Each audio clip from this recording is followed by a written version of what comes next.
ఆర్థిక రాజధాని ముంబైని భారీ వర్షాలు ముంచెత్తాయి. ఎడతెరిపి లేకుండా పడుతున్న కుండపోత వానలతో నగరం అతలాకుతలమైంది. దీంతో భారత వాతావరణ శాఖ ముంబైకి రెడ్ అలర్ట్ జారీ చేసింది. ఇక రానున్న కొన్ని గంటల్లో అతి భారీ వర్షాలు పడే అవకాశం ఉందని హెచ్చరించింది. ఆదివారం నగరంలోని పలు ప్రాంతాల్లో 200 మిల్లీమీటర్లకు పైగా వర్షపాతం నమోదైంది.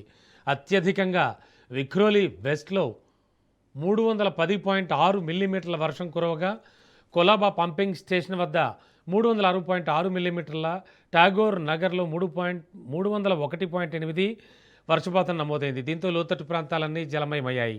పలు చోట్లయితే ఇళ్లు కూలిపోయాయి, చెట్లు విరిగిపడ్డాయి. రోడ్లు, రైల్వే ట్రాక్లపైకి నీళ్లు చేరడంతో రవాణా వ్యవస్థకు తీవ్ర అంతరాయం ఏర్పడింది.